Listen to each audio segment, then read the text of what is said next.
অতিরিক্ত সময়ে এসে জুলিয়ান আলভারেজের নজরকাড়া এক গোলে সুইজারল্যান্ডকে বিধ্বস্ত করে সেমিফাইনালে আর্জেন্টিনা। 90 মিনিট শেষে ম্যাচ ছিল সমতায়, মনে হচ্ছিল ম্যাচ গড়াবে ট্রাইব্রেকারে। মাত্র 8 মিনিটের ব্যবধানে বদলে যায় সবকিছু।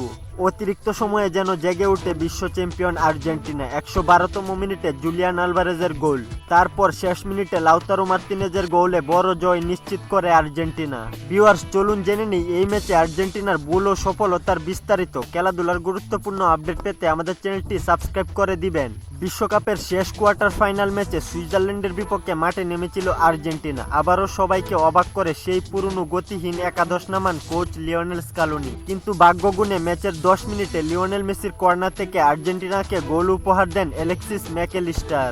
এই এক গোলের পর থেকে বিশ্ব চ্যাম্পিয়ন আর্জেন্টিনাকে খুঁজে পাওয়া যাচ্ছিল না।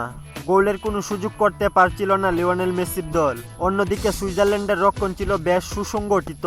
দ্রুতগতির আক্রমণে যে কোনো মুহূর্তে গোল শুট করার ইঙ্গিত দিচ্ছিল সুইসরা। তবুও 1-0 গোলে পিছিয়ে থেকে বিরতিতে যায় সুইজারল্যান্ড। বিরতির পর বদলে যায় ম্যাচের চিত্র। সুইজারল্যান্ড আরও আক্রমণাত্মক হয়ে ওঠে। ম্যাচের 67তম মিনিটে এনদুয়ের গোলে সমতায় ফিরে তারা। এই গোলের পর ম্যাচের উত্তেজনা কয়েক গুণ বেড়ে যায়।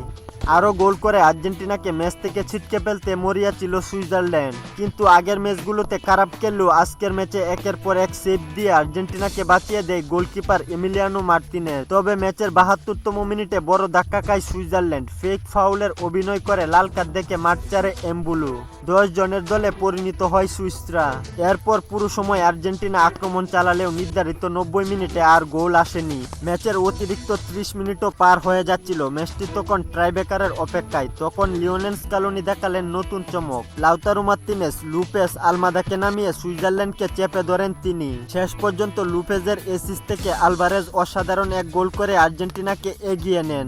এরপর লাউতারো মার্তিনেজ গোল করে সুইসদের সব আশা শেষ করে দেয়। আর্জেন্টিনা এই ম্যাচ জিতলেও তাদের খেলা সন্তুষ্টিজনক ছিল না। একের পর এক ভুল পাস, বল লুজ হয়েছে। ট্রিপলের দুর্বলতা ছিল চোখে পড়ার মতো। সেমিফাইনালে আর্জেন্টিনার সামনে অপেক্ষা করছে আরো বড় কঠিন পরীক্ষা, ইংল্যান্ড ম্যাচ। ভিউয়ার্স, আপনাদের কি মনে হয় আর্জেন্টিনা টানা দ্বিতীয়বার বিশ্বকাপ জিততে পারবে? কমেন্ট করে জানিয়ে দিন আপনাদের মতামত। খেলাধুলার গুরুত্বপূর্ণ আপডেট পেতে আমাদের চ্যানেলটি সাবস্ক্রাইব করে পাশেই থাকুন।